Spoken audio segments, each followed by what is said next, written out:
If you asked me today what slider would I personally choose, this would be the answer.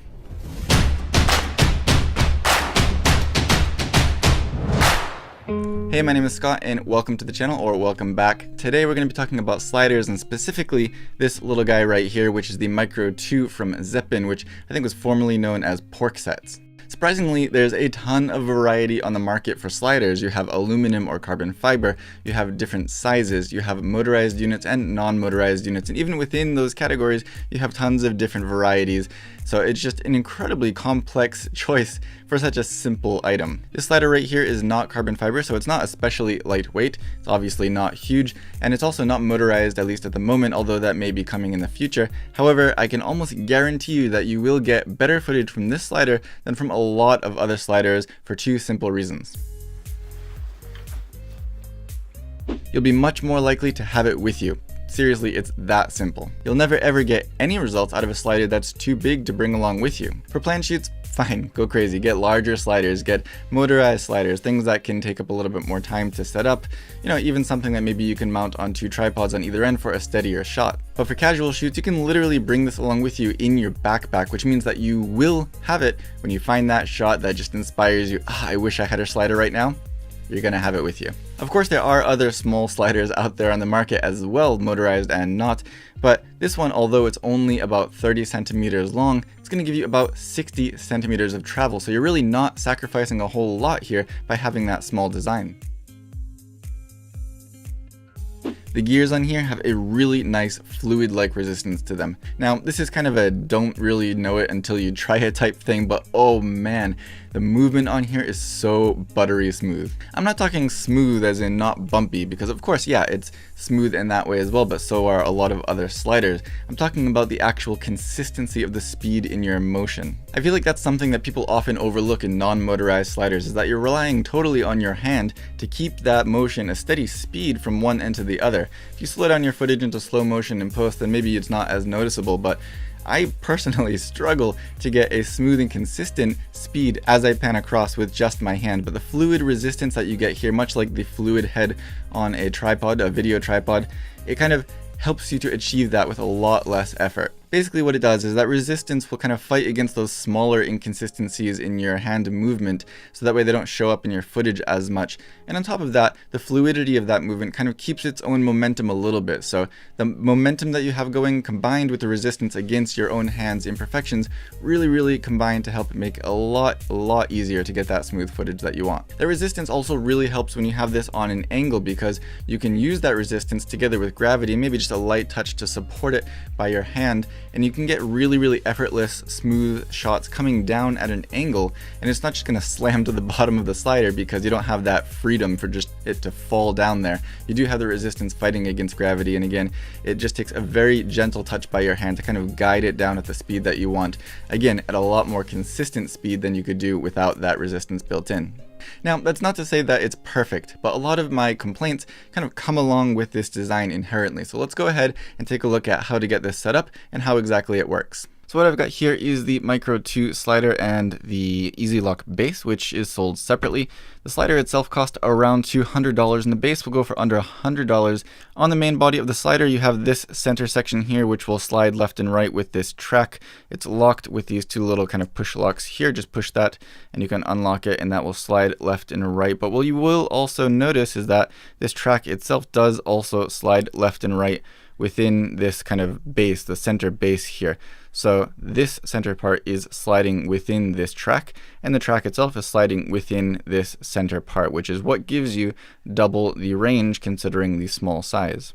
This is where you'll mount your camera, and there is an adapter on here right now. Built into the slider itself is a 1/4 inch screw, which if you want to mount your camera directly on here, usually cameras will have a 1/4 inch screw on the bottom of them, or you do have this 3/8 inch adapter if you want to use a ball head or a video head. A lot of those will have 3/8 inch screw holes on the bottom there, so whichever works for you, you can adapt it to that.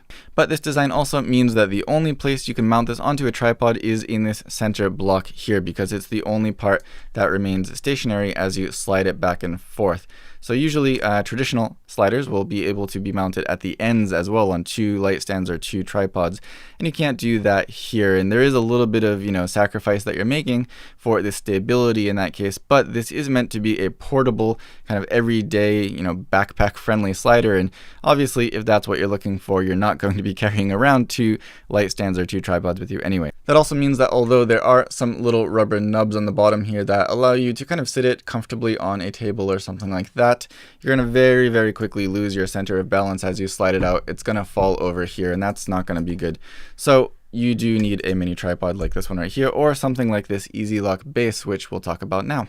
This Easy Lock base will screw right into the bottom center of the slider itself, and then on the bottom side here you have another quick release plate. So if you want to put this onto a tripod or something, you don't need to remove this Easy Lock base.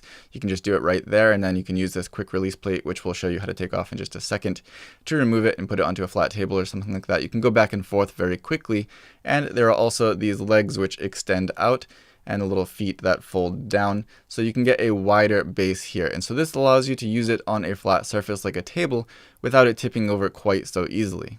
With these legs spread out, of course, you do get this nice wide base, but when they're folded up, you keep it within that nice small profile of the slider itself. And the profile of this, the side profile, is also very, very thin. So that means that you can still fit this into your backpack. You can fit it into the carry bag that comes with this just as easily with this attached. Once you use this, you don't have to take it off. So to connect this to the bottom of the slider, you will need to remove this quick release plate. And to do that, you do also have to have these legs open. Once you do that, there's a screw on this side which will loosen that up, and you can just take that right out there.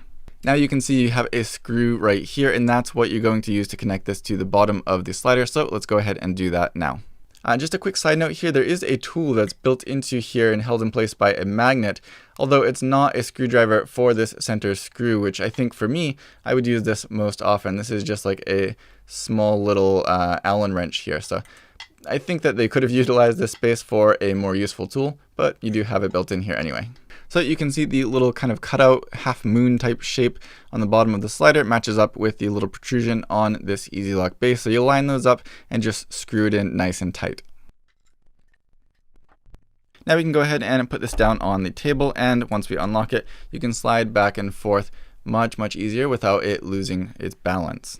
The biggest downside for this to me is that these little feet here aren't all that long, and since they're friction based with no stopper to prevent them from folding out completely flat, you do have to keep them pretty much at a 90-degree angle to have a stable base. They're also not extendable, so you don't really have much room to work with if you're shooting on the ground outside unless it's completely flat.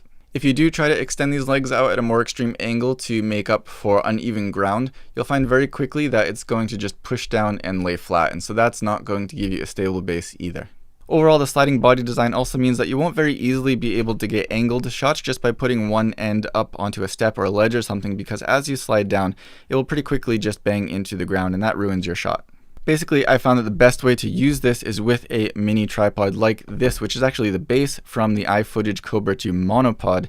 This will get you just far enough off the ground so that you can slide at different angles, and it's also just as portable as the slider itself, plus it's rock solid. Since it's small though, you'll still be able to get fairly low angle shots, almost as if the slider were right on the ground. And the ball head that's already built into this lets you angle the slider without you needing yet another separate ball head. I know this video is for the Micro 2, but seriously, they should package this iFootage monopod base together with the slider. It's so perfect together. So now just to quickly show you how this works, let's go ahead, put the head on top of here, put it on top of this little mini tripod, get a camera on there, and just show you how it moves with everything set up.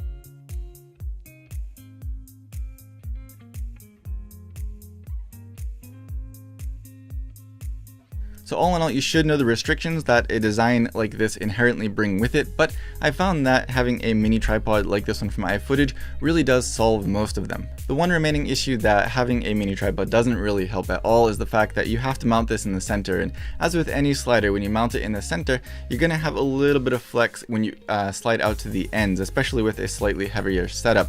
Although this itself is really rugged and rigid and strong, it's still kind of just inherent of that design. When you have a slider mounted at the center, whether it's this or another slider, just be aware that at times, again depending on if you're shooting straight or if you're shooting at an angle and what the subject is as well, how noticeable that flex is, there are going to be times where you do see that. For me, I just absolutely love that I can bring this out to a location with me so easily and then carry it around within that location from spot to spot just as easily. Combine that with how easy it is to get really smooth shots out of this. I mean, shots that are so consistent in speed it looks like they're motorized, but you don't have to deal with all the extra hassle that having a motor comes along with it. This is just something that everybody needs to have in their kit for day-to-day use. So if you want to see more about the pricing or availability of this wherever you are located, check the links in the video description. I'll put as many down there as I can to make sure that wherever you are, you should be able to find this, I hope. But if you have any questions or comments, do let me know down below as well, and I will be sure to get back to you. If you like this video, don't forget to give me a thumbs up, subscribe to see more in the future, and as always, thank you for watching.